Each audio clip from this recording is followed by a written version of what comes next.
इस वीडियो के अंदर मैं आज डिस्कस करने वाला हूँ क्लास 11 का केमिस्ट्री का सबसे पहला chapter some basics concepts of chemistry. और आई होप आपने आप सबने मेरा फिजिक्स का वीडियो देखा होगा, पहला वीडियो जो मैं आज अपलोड किया था। पहला वीडियो जो कि है चैप्टर है class 11 physics chapter 1 units and dimensions. उसका जो वन शॉट है उसको देखना जरूर। आज मैं अभी मैं केमिस्ट्री का ये डिस्कस करने वाला हूँ आज, some basic concepts of chemistry. तो इम्पोर्टेंस ऑफ केमिस्ट्री, तो केमिस्ट्री आपको पता है chemistry impacts agriculture, food, health, industry, environment. तो ये सबके लिए केमिस्ट्री है। देखो फूड, जैसे उसमें फूड में आपको पता है विटामिन रहता है, मिनरल्स, फाइबर, ये सब रहता है ना, जो भी न्यूट्रिएंट्स होता है। और ये क्लास 12 में आपको पढ़ने को मिलेगा। क्लास 12 का जो लास्ट चैप्टर है बायोमोलिक्यूल्स, वहां पे ये आपको पढ़ने मिलेगा। या जो अभी देख रहे हो chemistry impacts agriculture, food, health, industry, environment, ये सब बायोमोलिक्यूल्स का है। Example fertilizers, medicine, polymers, fuels and sanitation.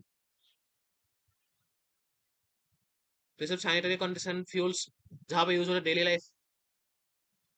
Fuels जो यूज होता है पेट्रोल, डीजल, जो पेट्रोल पंप पे जैसे फ्यूल यूज होता है। और मेडिसिन जैसे पैरासीटामोल, डोलो, ये सब मेडिसिन यूज होता है। आजकल बहुत काम आता है पॉलीमर्स, जो प्लास्टिक वगैरह में यूज होता है जो।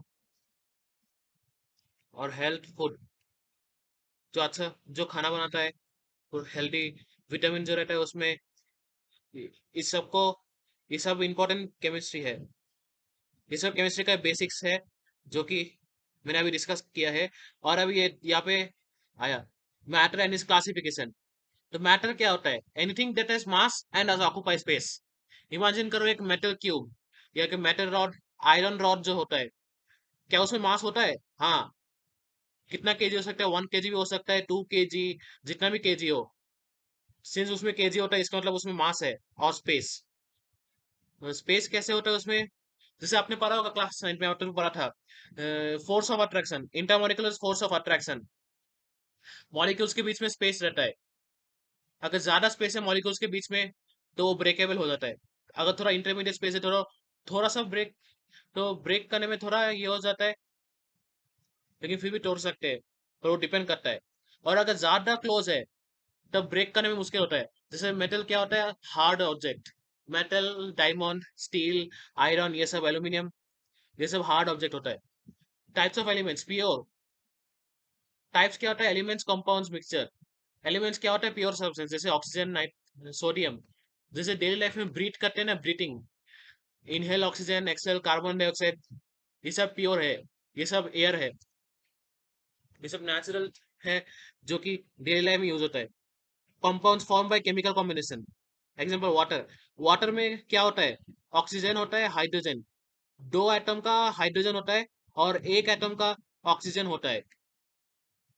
Mixtures, physical combination. मिक्सचर्स क्या होता है? एयर होता है, सॉल्ट वाटर। फिजिकल कॉम्बिनेशन क्या होता है? एयर एंड सॉल्ट होता है। एयर में क्या होता है? जैसे air is a mixture of oxygen, carbon dioxide, hydrogen, nitrogen, carbon monoxide भी होता है कभी कभी मिक्स, जब कोई हार्मफुल गैस निकलता है। लेकिन उस सब के बारे में डिस्कस नहीं करना है। जैसे जैसे इसको सिंपल सिंपल में डिस्कस कर रहा हूँ। और अभी आता है लॉज ऑफ केमिकल कॉम्बिनेशन। ये सब आपने क्लास 9 में पढ़ा होगा आप सबने। Law of conservation of mass, mass is neither created not destroyed. Mass create भी नहीं हो सकता, डिस्ट्रॉय भी नहीं हो सकता है। Matter can neither be created not be destroyed. जैसे आपने देखा होगा, इमेजिन करो आप एक एप्पल ले रहे हो, एक क्लोज ग्लास बॉक्स के अंदर उसको रख रहे हो। इमेजिन करो अगर 10 साल बाद देखा उसे, या 100 ईयर्स बाद देखा। और और सपोज इमेजिन करते 1000 ईयर्स बाद क्या होने वाला है, 10,000 ईयर्स के बाद, फिर 1 बिलियन ईयर्स के बाद क्या होने वाला है। एप्पल तो क्या होगा? रोटन, रोटन तो होता है। फिर बॉक्स के अंदर होगा तो कुछ भी हो सकता है। एप्पल तो ये होता है, फिर डिग्रेडेशन होना शुरू हो जाएगा। Apple is a biodegradable matter. Apple is a biodegradable matter.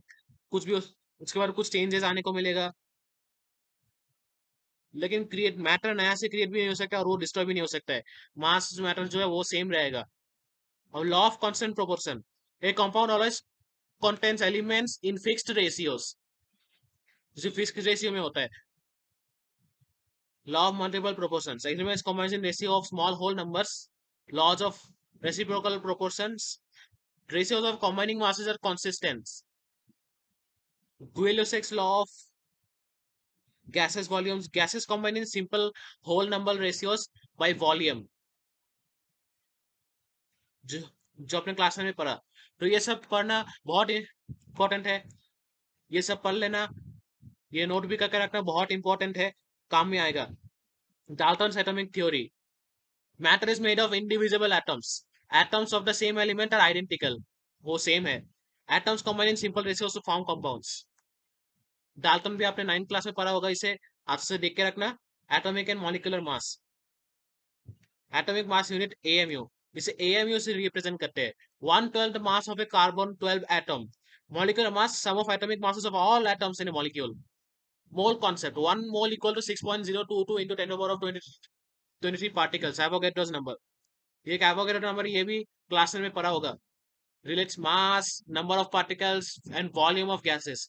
molar mass of 1 mole of a substance g mole, gram per mole। molar volume occupied by 1 mole of gas at STP। STP का full form क्या है? Standard temperature and pressure.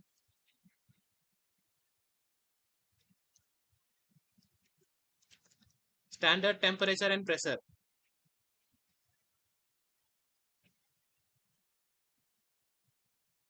Stoichiometry, quantitative relationship between reactants and products based on balanced chemical equations used to calculate mass of reactants, products, limiting reagent, percentage yield। तो यहाँ पे देखो, ये जो image दिख रहा है, ये जो इक्वेशन, यहाँ पे स्टोइचियोमेट्रिक कोएफिशिएंट कौन सा है? यहाँ पे ये जो देख रहे हो ना, ये 2 लगा हुआ है एजी के पीछे, तो ये होता है स्टोइचियोमेट्रिक कोएफिशिएंट। यहाँ पे भी देखो, यहाँ पे 2 लगा हुआ है, तो इसे कहते हैं स्टोइचियोमेट्रिक कोएफिशिएंट। तो इसे कहते हैं स्टोइचियोमेट्रिक कोएफिशिएंट। ये क्लास 12 का जब इलेक्ट्रोकेमिस्ट्री जब पढ़ोगे चैप्टर, तो उधर पे ये स्टोइचियोमेट्रिक कोएफिशिएंट और भी अच्छे से समझाने वाला हूँ इसे। अभी के लिए याद रखना स्टोइचियोमेट्रिक कोएफिशिएंट किसे कहते हैं। तो ये पे जो आता है, इसे कहता है स्टोइचियोमेट्रिक कोएफिशिएंट। तो देखो यहाँ पे अभी इंपॉर्टेंट टॉपिक फॉर्मूला पढ़ना है। अभी यहाँ पे इंपॉर्टेंट फॉर्मूला मैंने करके रखा। तो ये यहाँ पे mass percentage equal to mass of solute upon में mass of solution multiplied by 100। Percentage of solvent equal to mass of solvent upon में mass of solution into 100। Mass of solution equal to mass of solute plus mass of solvent, parts per million PPM. तो इसका ppm क्या होता है? Short form होता है parts per million का। Parts per million equal to mass of component of A by mass of solution into 100। लेकिन यहाँ पे रुको, मैंने एक मिस्टेक कर लिया। हाँ अभी ठीक है। Percentage of solute equal to mass of solute by mass of solution upon में मास ऑफ सोल्यूट अपॉन में मास ऑफ सॉल्यूशन इनटू में 100। तो अभी मैंने ठीक किया, यहाँ पे मास परसेंट ऑफ सोल्यूट लिख दिया, यहाँ पे मास ऑफ सोल्यूट लिख दिया गलती से, यहाँ पे गलती से मास परसेंट लिख दिया, तो ये परसेंटेज ऑफ सोल्यूट है। तो और कुछ डिस्कस करने वाले हैं अभी? तो अभी हम कुछ न्यूमेरिकल्स करने वाले हैं। तो अभी न्यूमेरिकल्स करने वाले हैं, स्टार्ट करते हैं। Example 1, calculate the number of molecules in 11 gram of carbon dioxide CO2। Mass, molar mass of CO2 क्या होता है? 12 plus 16 into 2 equal to 44 gram per mole. Mass of moles of CO2, yes, equal to 11 upon 44। तो ये सब numericals जो है, ये सब देख के जाना, ये सब नोट करके रखना इसमें। चाहे तो वीडियो को पॉज भी करके ना बीच में, और इससे नोट करके रखना। ये सब इंपॉर्टेंट न्यूमेरिकल्स है, बेसिक्स। यस, ये न्यूमेरिकल्स करना तो बेसिक स्ट्रांग होने वाला है। तो यहाँ पे मोलरिटी है। अभी मोलरिटी एंड मोलरिटी के बारे में पढ़ने वाले हैं। तो बहुत से स्टूडेंट कंफ्यूज हो जाते हैं मोलरिटी और मोलालिटी पे। मोलरिटी है कैपिटल एम से रिप्रेजेंट होता है। Definition, number of moles of solute dissolved पर लीटर ऑफ सॉल्यूशन। फॉर्मूला क्या है इसका? इसका जो फॉर्मूला जो है m equal two moles of solute by volume of solution in litres. Moles of solute कितने वॉल्यूम ऑफ सॉल्यूशन में डिजोल्व हुआ, कितने लीटर्स में, वो है। और इसका फॉर्म यूनिट है मोल पर लीटर और कैपिटल एम। की फ्यूचर्स, वो डिपेंड करता है वॉल्यूम ऑफ सॉल्यूशन में, जो कि टेम्परेचर से चेंज होता है। Because liquid expand contract.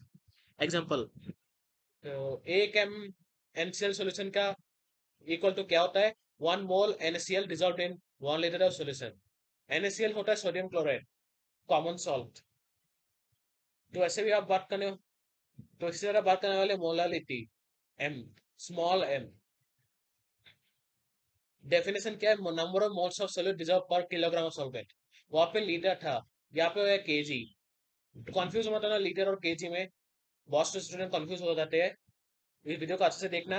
Formula क्या है? m equal two moles of solute by mass of solvent in KG. Unit क्या है? मोल पर केजी। की फ्यूचर, वो डिपेंड करता है मास ऑफ सॉल्वेंट में, जो कि टेम्परेचर से चेंज नहीं होता है, टेम्परेचर पे डिपेंड नहीं होता है वो। एग्जाम्पल, 1 m NaCl सोल्यूशन क्या है? 1 मोल NaCl dissolved in 1 kg of water। so, जो इंपॉर्टेंट है वो करा लिया। अभी कुछ दे अभी कुछ और दिखाना है, दिखाने वाला आज अभी। और सो ये सब बेसिक कॉन्सेप्ट मैंने यहाँ पे लेके आया हूँ। बेसिक्स ये सब टेबल फॉर्म में लेके आया हूँ कॉन्सेप्ट, डेफिनेशन, फॉर्मूला, की पॉइंट। तो ये सब टेबल याद रखना, इसे नोट करके रखना। सब इस सबको नोट करके रखना, बहुत ही काम में आएगा।